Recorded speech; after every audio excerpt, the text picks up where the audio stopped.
นะโมตัสสะภะคะวะโตอะระหะโตสัมมาสัมพุทธัสสะนะโมตัสสะภะคะวะโตอะระหะโตสัมมาสัมพุทธัสสะนะโมตัสสะภะคะวะโตอะระหะโตสัมมาสัมพุทธัสสะพุทธังธัมมังสังฆังนะมาสามิ Although the teachings of the Buddha are great in number, the tradition is that there are 84,000 Dhamma teachings. Fortunately, they can be condensed or summarized in a number of ways. Perhaps the most basic way is that represented in the famous short verse on the abandoning of all evil or all unwholesome Dhammas and the development of all wholesome Dhammas and the purification of the mind. This can seem a little prosaic, dull sometimes when compared with some of the more exotic or esoteric teachings that are available these days, even in books on general sale in bookstores. But it is my conviction, at least, that these very basic kinds of teachings or concepts, if you will, are contain within themselves great profundity. There are things that you can never transcend short of arahantship. These are the things which provide the framework for your life in Dhamma practice. So not looking at it necessarily in terms of how many hours a day we're sitting or how many hours a day we're walking. I mean, those are certainly indications of our commitment to formal practice. But in the end, right effort is this effort to abandon the unwholesome which has arisen, protect the mind from unwholesome Dhammas which have not yet arisen, to bring into being wholesome Dhammas which have not yet arisen, and to look after and to cultivate and to bring to fruition the wholesome Dhammas which have arisen already. That is the essence of effort, and that effort is independent of our physical posture, independent of what we're doing, whether we're sweeping leaves or washing bowls or even engaged in conversation. Whatever we're doing it out of volition.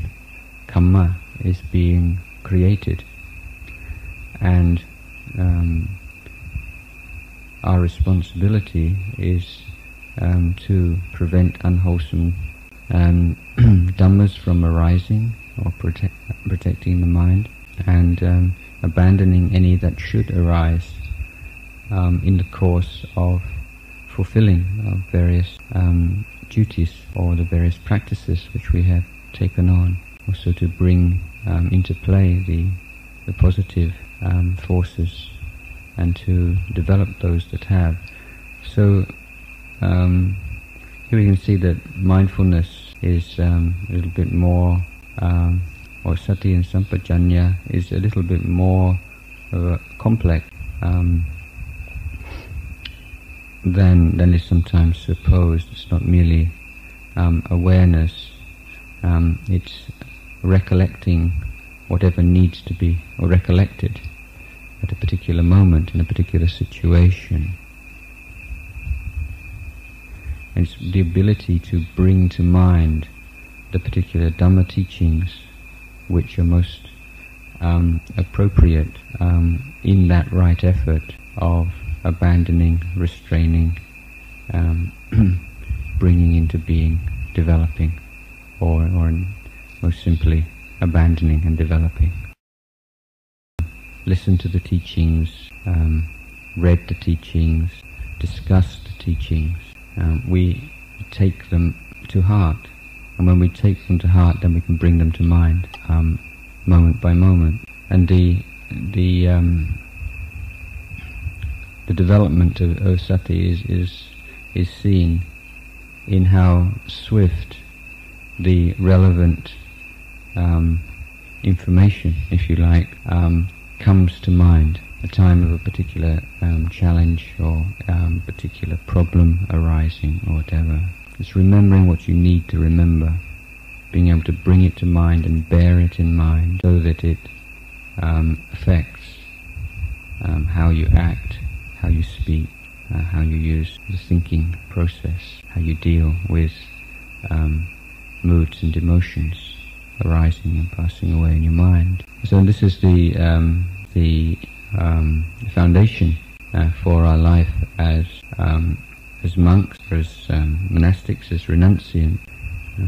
We take sati, or mindfulness, clear comprehension, our foundation. This is said to be the balancing faculty. To say, when mindfulness has been cultivated in the correct way, then it acts as a catalyst for other wholesome kammas and for the whole right effort that we're talking about. And at the same time, it balances the heart and the mind, or the heart and the brain, if you like. It tempers the emotional thrust of faith with the coolness and circumspection of wisdom. It's the critical faculty used in a wise way. The critical faculty itself, if it's not directed by faith, then it can just become thinking and intellectuality. So faith is that which directs the critical mind. An ability to hold these two dhammas, faith and wisdom, or the investigative faculty, in balance, is performed by sati. Similarly, the effort, the willpower, the striving, which is necessary, is balanced by the calmness and the tranquility of samadhi. He said, if the tranquility exceeds effort, then it's very easy for it to become sluggish and to lose its vitality. So there are various dhammas, various qualities which we need to employ in our practice, and that which ensures that these various qualities are developed in harmony is sati, is mindfulness. So it is on one level this awareness of posture, for instance, awareness of how we sit, our posture in the sitting, both in sitting comfortably in times of relaxing, our posture in times of formal meditation, this knowing of how we're sitting, knowing when we change our posture, knowing when we stretch or bend our limbs, arms, legs, knowing when we stretch out to take a cup or to put a cup down, when we get up or sit down, and when we lift our yams up, or when we put them down, or when we take up our sitting cloth and fold it or unfold it. This awareness grounds us in the present moment. We simplify our lives very much living in the monastery.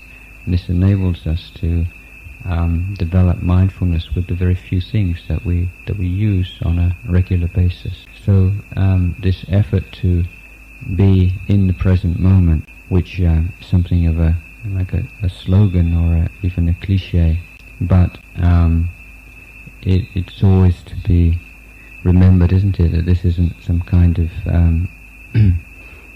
heedless, hedonist kind of approach where don't think about the past, don't think about the future, just enjoy yourself in the present moment, because sati and sampajanya are directing us in. We have a purpose, and our practice develops to the extent in which we can remember our purpose and maintain our purpose. So our purpose is what our purpose is: to understand and to penetrate the full meaning of freedom and what that might mean, which is synonymous with the cessation of dukkha, and to know that we don't yet know what these words mean, although we may use them sometimes rather glibly, but we need to remember with humility that we don't really know what that means. We don't really know what dukkha means. We don't really know what suffering means. If we did, we would be enlightened. The unenlightened state means ignorance of the meaning of dukkha, most essentially. So when we have a clear-cut goal, aim, objective, then we have the means to orient ourselves in the present moment.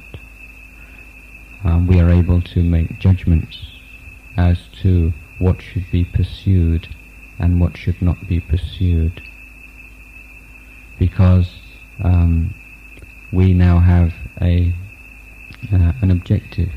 That which should be pursued is obviously that which is conducive towards the attainment of the goal which we have